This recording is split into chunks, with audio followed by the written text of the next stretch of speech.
The first pre-release for Minecraft 1.21.6 brought us Datapack version 79 and Resource Pack version 63 with news for dialogues and oversized item models. My name is Sliced Lime and this is a showcase of the changes.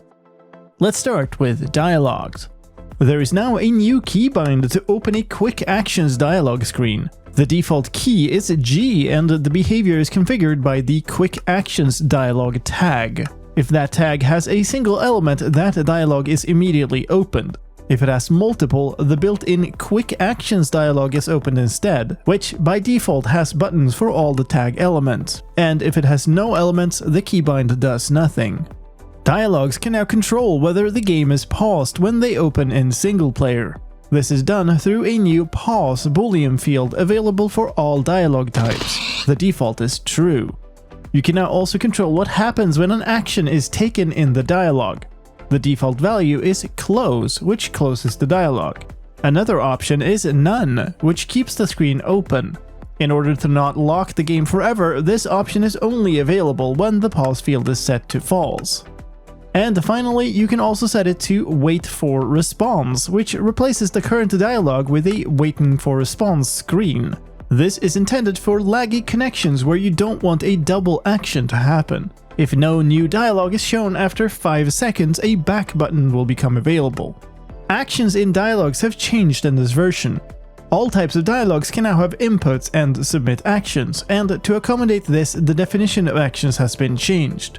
Because all dialogues can now submit inputs, the simple input form and multi-action input form dialog types have been removed. They can be replaced by using the notice and multi-action types, respectively.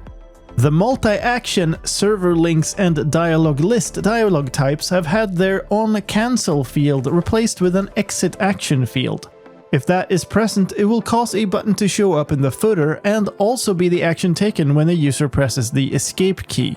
In dialog bodies, text components with hover and click events now work properly. To accommodate all of this, the action format has been changed. One part of this is that whenever any action is taken in a dialog, regardless of what triggered that action, the after action field is now evaluated. Dialog actions now use the same format as click event on text components, but the action field is replaced with type. All of the existing click event actions are available this way except open file. There are also two dynamic action types, the dynamic/run command and dynamic/custom action types. Dynamic/run command will build a command to run using a provided macro template. The macro will be expanded using the string form of values just like before. Any inputs that are not used in the macro are ignored, and any macro parameters that don't have a matching input will be replaced with an empty string. The dynamic/custom action type has changed a bit from the previous snapshot. It still builds a custom event packet to send to the server, but this is now done using the NBT values from inputs rather than as a string. That means that boolean values are sent as a 0 or 1 byte instead of their string forms, and number range inputs are sent as a float instead of text.